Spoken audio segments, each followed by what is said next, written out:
Hi there! Today I'm going to show you two different ways to stamp with your Gelatos from Faber-Castell Design Memory Craft. Now remember, these are a wonderful, vibrant, water-soluble color medium that is in this little tube. I'm going to show you how to use these. They're simple and fun, and they're activated with water, so that's going to be how we're going to get these pigments to work with our stamps. So the first thing I'm going to do is I'm actually going to kind of create my own little stamp pad, as it were. I'm going to take my Gelatos and I'm going to color them right on my craft mat. And looking at my image, I'm going to put my pinks and oranges up at the top and then my green leaves and stem colors down a little bit lower. You'll see what I'm talking about here. So I'm going to push down, and sometimes you need to twist up to bring the color up a little bit more. So I'm just going to push down my color, and you can see I'm going to get pieces, and that's fine. No big deal, just pieces of the blending. I'm going to add a little touch of orange in here to add a little bit of interest, and you can see I'm pushing down to add that little bit of color in there. And if you mix colors like I just did, please make sure that you wipe the edges off with a paper towel to cover that up. And then we'll go in with a little bit of this minty metallic. Now this is a metallic color, so it does have a little bit of sheen to it, which is really pretty. Color that in there, maybe go a little farther down. Then I'm going to add a little bit of lighter green to it just to add some bit of color accent here and there. Alright, so now that I've kind of created my ink pad here, what I'm going to do is I'm going to activate these colors with a bit of water. So I'm just going to spritz some water over it. And you can kind of see, hopefully you can get a look at the water sitting on there, and I just don't have quite enough, so I'm going to add some more. And you can see when you get a little bit of puddle of color and all that kind of stuff if you like it or if you don't like it. You can always try stamping this. If you get too much water on here, it'll get really watery and runny. And so then you may want to just lay it down again and try a little bit less water. That's the best part about this. Can't really make a mistake. Just try again. Super easy. So I'm going to take my stamp here and I'm going to just push it into the color, and I'm just going to kind of gently tap it in here. And you can see that my color is on there.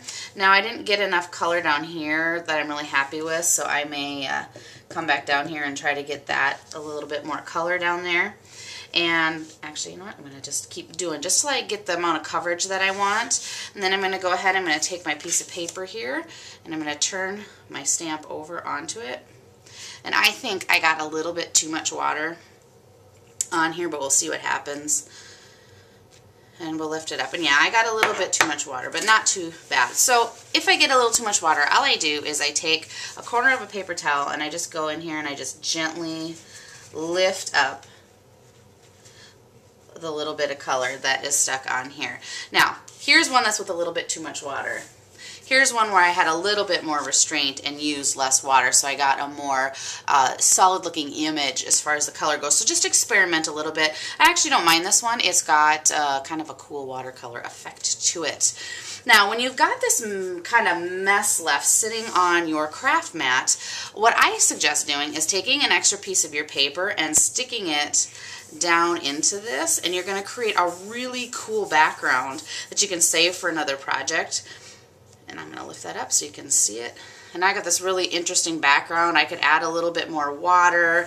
I can grab this edge here with a paper towel and clean it up. So you kind of get a really neat background with just some of the leftovers that you have sitting behind. Okay, so I'm going to go ahead and I'm going to just wipe this up. Now you can clean this up with a paper towel, a baby wipe, any of that will work just fine.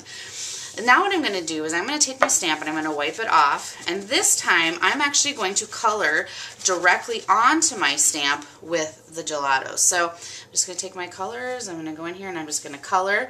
You can see how beautiful that shows up on there. I'm going to go in with my orange here, add some orange accents around the edges. You can really work color this way on here, really blend them in.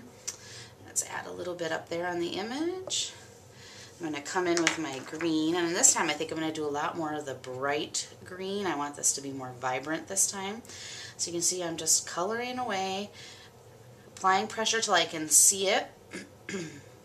And I'm going to do the same thing this time as I did last time. I'm going to use water to activate the pigments. So I'm going to take my water bottle again and I'm just going to mist it on here. And this time I'm going to just do a little bit of water. I'm not going to do as much, and we'll see the results. So I'm going to go ahead and stamp it. set my block down. Apply even pressure, making sure that you don't want to rock and tip your block to ruin your image.